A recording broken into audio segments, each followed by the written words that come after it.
Bienvenue dans Speedcast, le podcast dédié aux plus belles histoires du sport auto. Je m'appelle Anna, je suis passionnée de sport automobile et j'ai décidé de vous raconter ma passion.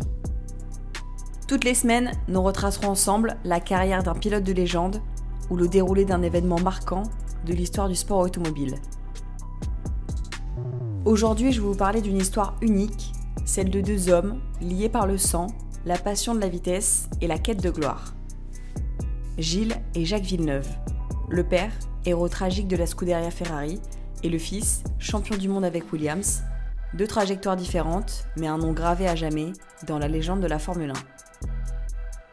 C'est une histoire de transmission, de rêve, de vitesse et de drame, une histoire de courage, d'adrénaline et de risque. Une histoire d'héritage aussi, de solitude parfois. Accrochez vos ceintures, voici l'épopée Villeneuve. Gilles Villeneuve naît à Saint-Jean-de-Richelieu, au Québec, en 1950. Très jeune, il se passionne pour les moteurs, il bricole tout ce qu'il peut, construit des cartes maison et trouve sur les lacs gelés de sa province les premiers frissons de vitesse. Avant même de rêver de Formule 1, il dompte les pistes de motoneige, un terrain glissant, brutal, où il apprend à maîtriser la glisse, à lire les trajectoires, à garder le contrôle dans l'instinct. Cette école de la débrouille façonne un pilote atypique, intrépide, presque sauvage. Le froid, les sauts, les virages à l'aveugle, rien ne lui fait peur. Puis, c'est la Formule Atlantique, où il écrase la concurrence en 1976 avec une domination éclatante. Il bat James Hunt dans une course hors championnat, un choc. Hunt dira plus tard « c'est le meilleur pilote que je n'ai jamais vu ». L'année suivante, il obtient un volant chez McLaren pour une pige en F1, mais c'est Enzo Ferrari qui tombe littéralement amoureux de son style et le fait signer. Le début d'une idylle courte, intense, mythique. Ferrari dira « Quand je vois Gilles, je revois le pilote que j'attendais depuis Nuvolari ». Ferrari trouve en lui un pilote comme il n'en existe plus, courageux, loyal, animé d'un feu intérieur.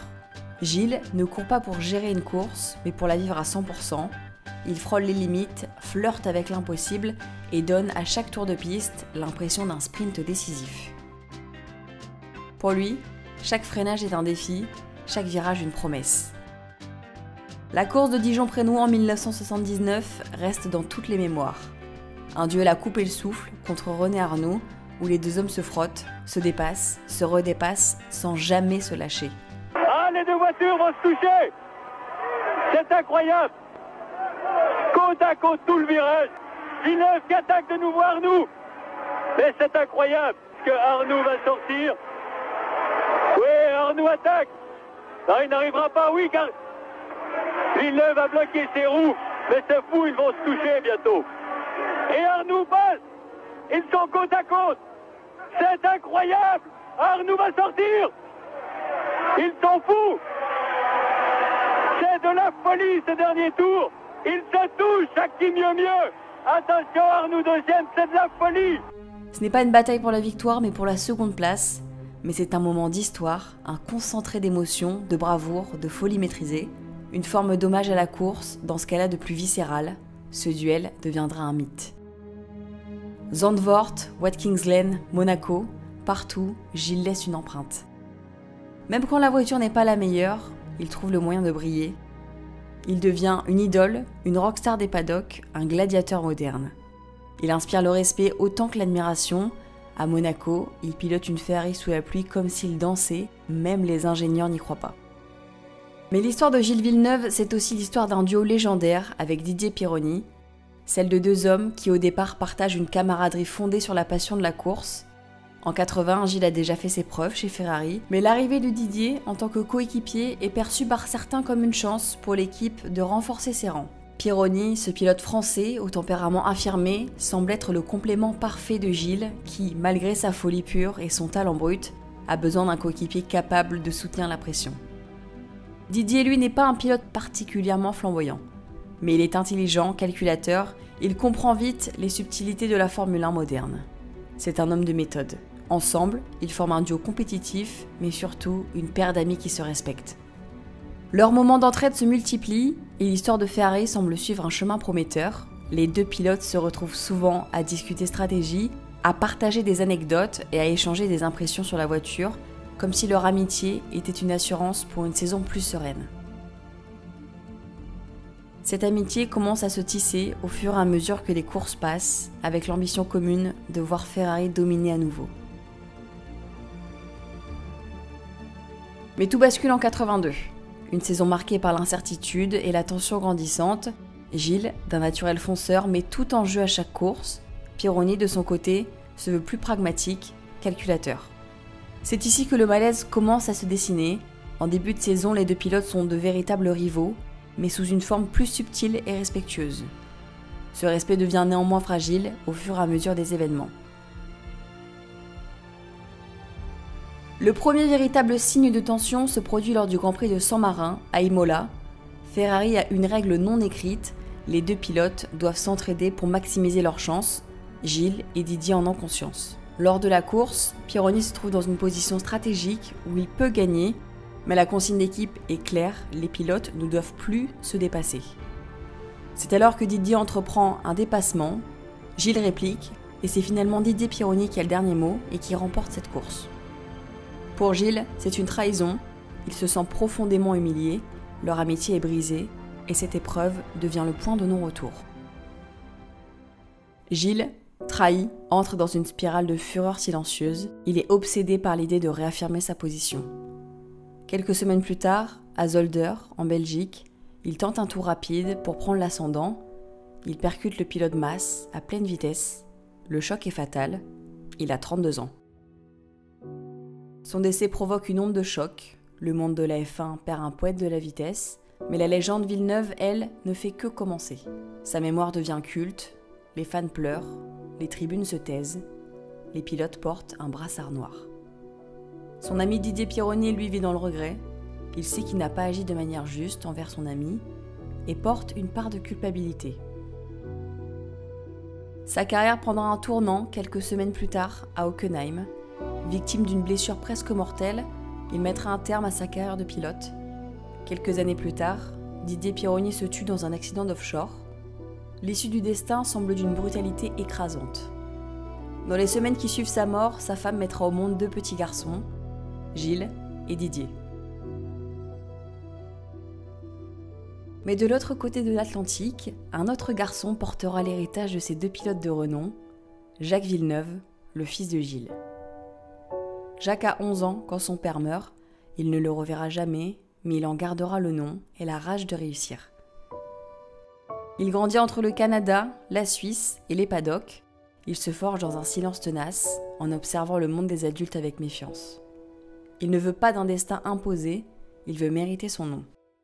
Son adolescence est discrète mais intense. Jacques est élève à l'école de pilotage Jim Russell en France, puis part faire ses classes dans des championnats secondaires, loin des projecteurs. Il passe par le Japon, puis l'Italie et surtout les États-Unis.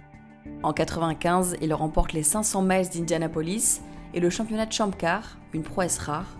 One more turn. The first Canadian on his way to winning the Indianapolis 500. Jacques Villeneuve on the home stretch, and the 79th Indy 500 has been won by Jacques Villeneuve as Arie Luyendyk screams by on the outside. The young Canadian has taken the win. Il attire l'attention de la Formule 1. Williams, à l'époque au sommet, lui offre un baquet. Dès sa première course, à Melbourne, il est en pole position, il manque la victoire de peu.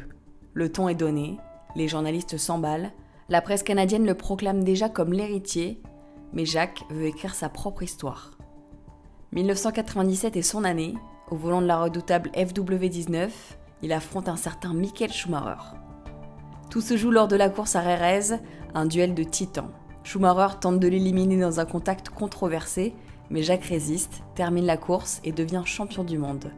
Le paddock explose, Schumacher est disqualifié du championnat, Jacques, lui, est acclamé. Saison 1997 absolument extraordinaire et Jacques Villeneuve est champion du monde de Formule 1. Williams Renault en termine en beauté.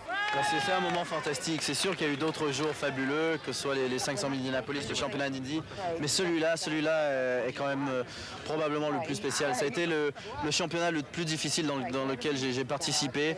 Tout au long de la saison, il y a eu beaucoup de pression, il y a eu beaucoup de problèmes.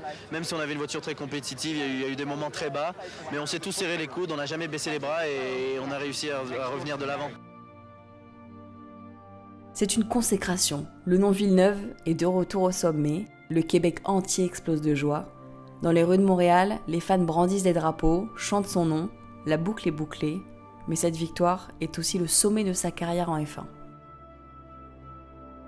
Ensuite, Jacques prend des risques, il rejoint Barre, une écurie toute nouvelle, et parie sur un projet à long terme.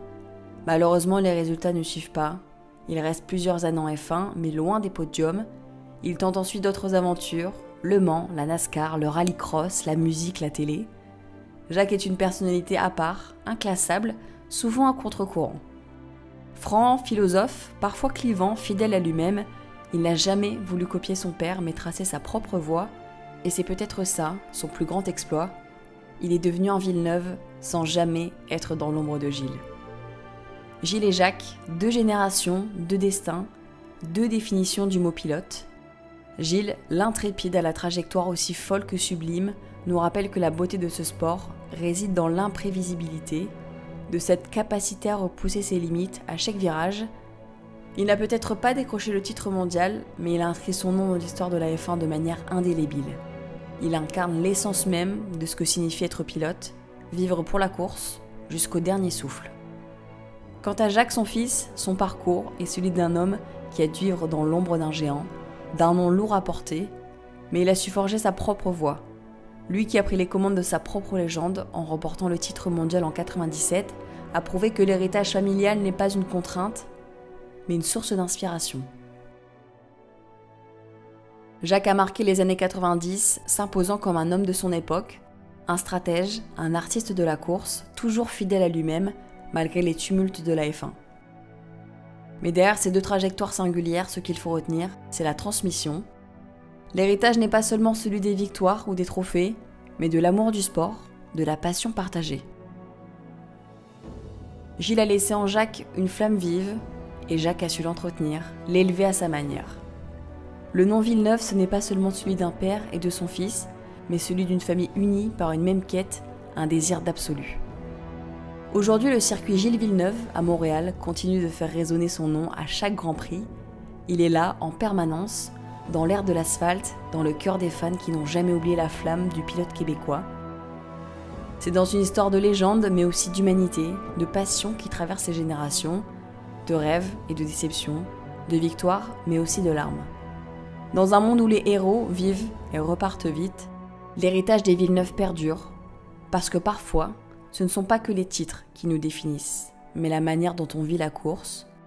Et c'est là que réside la véritable grandeur de Gilles et Jacques Villeneuve, une grandeur forgée dans l'amour de la vitesse, de la recherche incessante de l'absolu et dans la transmission de ce flambeau de passion. Merci à tous d'avoir écouté cet épisode de Speedcast sur l'épopée de Gilles et Jacques Villeneuve, un père et un fils qui ont marqué la F1 à jamais. Si cet épisode vous a plu, n'hésitez pas à vous abonner, à le partager, à le noter, à le commenter également. Et nous, on se retrouve la semaine prochaine pour un nouvel épisode de Speedcast.